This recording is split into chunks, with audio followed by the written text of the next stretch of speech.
عمران سرور صاحب، پوتے کی وراثت کے متعلق لوگوں میں بڑی غلط فہمی پائی جاتی ہے اور وہ کیوں محروم کیا جاتا ہے، وضاحت فرما دی جائے۔ اگر عینی اور اللاتی دونوں بھائیوں ہوں تو کیا وہ برابر تقسیم کریں گے؟ عینی اور اللاتی کے درمیان کوئی فرق نہیں ہے، برابر برابر معاملہ ہوگا، وہ بالکل ایٹ پار ہیں۔ البتہ پوتا یتیم، میں نے آپ سے عرض کیا تھا نا کہ اس میں قاعدہ ہے، ایک دائرہ ہے، اس دائرے کے اندر اگر کوئی موجود نہیں ہے تو سیکنڈ دائرے میں وراثت جائے گی۔ اگر تو کوئی بیٹا نہیں ہے، ایک شخص فوت ہوا ہے، اس کے 5 بیٹے تھے، 5 بیٹے جو ہیں وہ اس کی زندگی میں فوت ہو گئے، البتہ بیٹوں کی اولادیں ہیں، تو اب تو پوتے جو ہیں وارث ہو جائیں گے، اس لیے کہ پہلا دائرہ بالکل ختم ہو گیا ہے۔ لیکن پہلے دائرے میں ایک بیٹا بھی موجود ہے تو پھر وہ یتیم پوتا جو ہے، جو بیٹا فوت ہو گیا، اس کی اولاد وہ جو ہے محجوب الارث کہلاتی ہے، اسے وراثت میں سے حصہ نہیں ملے گا۔ اس کو اصل میں منکرین حدیث نے بہت اٹھایا، غلام احمد پرویز نے اس پر بڑا اڈا لگایا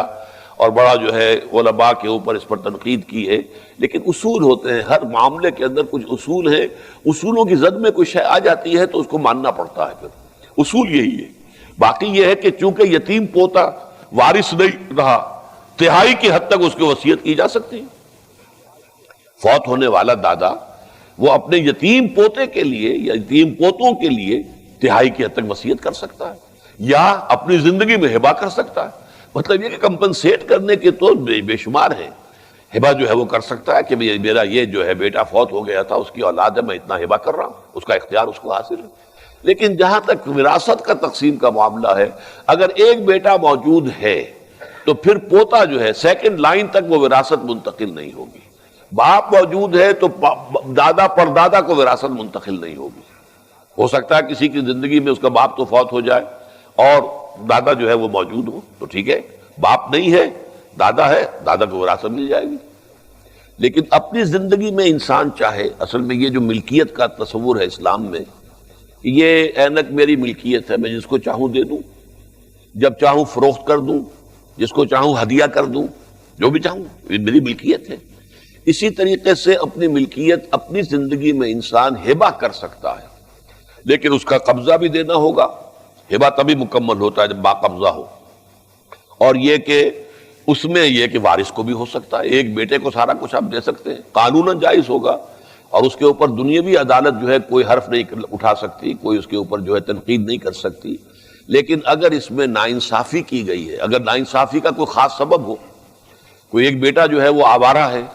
بدقماش ہے، اور اندیشہ یہ ہے کہ وہ ساری جائیداد جو ہے بگاڑ دے گا، خراب کر دے گا، فرض کیجئے کوئی کسی کے پاس اس قسم کا کوئی عذر موجود ہے اور وہ 2 ہی بیٹے ہیں، تو وہ ساری جائیداد اگر ہبہ کر دیتا ہے اس بیٹے کو جس کو وہ کہتا ہے وہ صالح ہے، سمجھدار ہے، اب نفع نقصان کا جو ہے اس کو پورا فہم موجود ہے، تو اس کا جواز ہوگا۔ لیکن اگر ایسی کوئی شکل نہیں ہے اور خامخواہ جو ہے کسی ایک بیٹے کو آپ نے وراثت سے محروم کیا ہے، تو در حقیقت یہ بہت بڑا گناہ ہوگا۔ البتہ قانوناً اس کا حق حاصل ہے، آپ اپنی زندگی میں ہبہ کر سکتے ہیں، اور اس ہبہ کا معاملہ جو ہے وہ کسی ادارے کے نام پہ ہو سکتا ہے، کسی دینی کام کے لیے ہو سکتا ہے، کسی مدرسے کو ہو سکتا ہے، کسی اور درسگاہ کے لیے، کسی ہسپتال کے لیے، کسی فاؤنڈیشن کے لیے یہ ہبہ ہو سکتا ہے، اور اپنے وارثوں کے لیے بھی ہبہ ہو سکتا ہے۔ تو ہبہ اور ہے، وصیت علیحدہ شے ہے، اور وراثت علیحدہ شے ہے۔